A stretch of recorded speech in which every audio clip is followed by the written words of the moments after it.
Hello বন্ধুরা, কেমন আছো সবাই? চলে এসেছি তোমাদের সাথে একটি নতুন ভিডিও শেয়ার করব বলে। ভিডিওটি হচ্ছে আমরা বড়াইল ইকো ক্যাম্পে ঘুরতে যাব বলে বেরিয়েছিলাম। তারপর সেখানে গিয়ে আমরা কি দেখলাম, কিভাবে গেলাম, সমস্ত কিছু এই ভিডিওর মাধ্যমে তোমরা দেখতে পারবে। তার জন্য তোমাদেরকে কি করতে হবে, ভিডিওটাকে অবশ্যই শেষ পর্যন্ত দেখতে হবে। তো আমরা একটা ছোট্ট গলির মধ্যে দিয়ে গিয়ে তারপর একটা জঙ্গলের মধ্যে দিয়ে গিয়ে ঢুকেছিলাম। তারপর সেখান দিয়ে যাওয়ার পর কিছুক্ষণ যাওয়ার পর দেখলাম একটি নদী।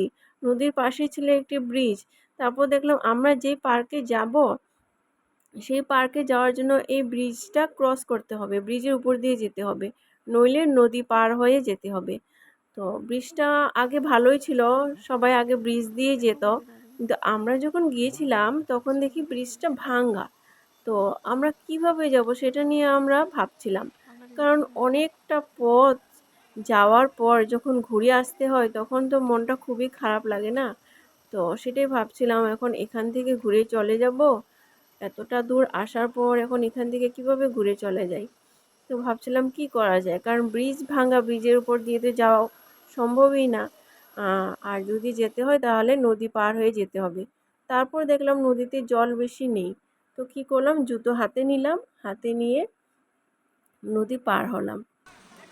তো নদী পার হয়ে ওই পারে গেলাম। ওই পারে গিয়ে এই দেখো ক্যাম্পটা, অবস্থা খুবই খারাপ কন্ডিশন ছিল। আমরা তো এত কিছু জানতাম না, জানলে তো আর যেতাম না হইলে।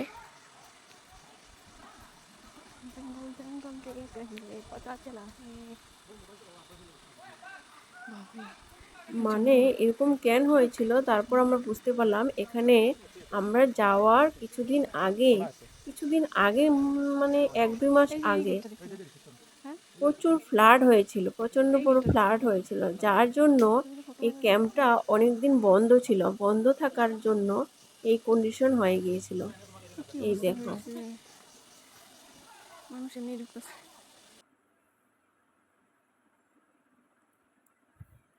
এখানে ছিল টি স্টল, টি হাট, কফি হাট। এখানে ছিল বনফায়ারের জায়গা ছিল।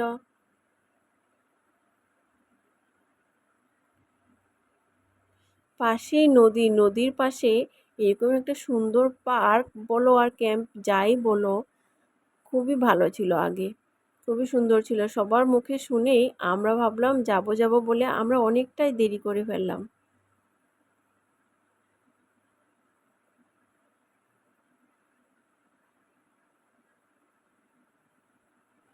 এই যে গোল গোল দেখছো, এগুলো ওতে টেন্ট হাউস বানানো ছিল নাইট স্পেন্ড করার জন্য, রাত্রে থাকার জন্য। ভাবলাম একটু দোলনায় ঝুলবো, সেটাও হলো না, দোলনাটাও ভাঙ্গা ছিল। ইস, আমার কি হাসি পাচ্ছিল। এদিকে ছিল প্লেগ্রাউন্ড, যারা এখানে টাইম স্পেন্ড করতো তারা এখানে এসে খেলাধুলাও করতো, যার জন্য প্লেগ্রাউন্ড ছিল, ব্যাডমিন্টন এসব খেলাধুলা করতো।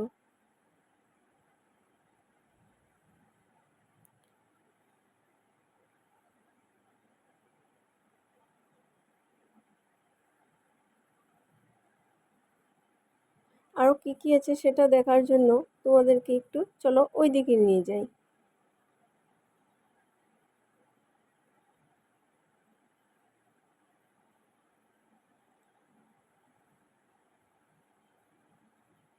একটু ওইদিকে যাওয়ার পর আমরা দেখলাম একটা গুরুকুল।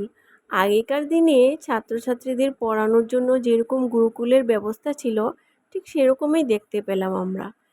এখানে মনে হয়, আমি যেখানে দাঁড়িয়েছিলাম এখানে মনে হয় গুরুদেব, এখন যে আমরা স্যার ম্যাডাম বলি, তো ওনারা হয়তো এখানে বসিয়ে পড়াতেন। আর এই যে এখানে দেখছো বসার জায়গা, এখানে হয়তো ছাত্রছাত্রীরা বসতো, তা আমার দেখে মনে হয়েছিল। আর হ্যাঁ, একটা কথাও তোমাদের বলতেই ভুলে গিয়েছি, যদি ভিডিওটা ভালো লেগে থাকে তাহলে কিন্তু লাইক, কমেন্ট, শেয়ার করতে একদম ভুলো না। গুরুকুল আগেকার দিনে গুরুকুল কেমন ছিল তা তো আমি জানি না, কিন্তু এটা দেখে আমার খুবই ভালো লেগেছিল, কারণ এরকম আমি আর আগে কোনো দিনও দেখিনি। তো এটা দেখে বুঝতে পেরেছিলাম যে গুরুকুলটা আই থিঙ্ক এরকমই ছিল হয়তো আগেকার দিনে।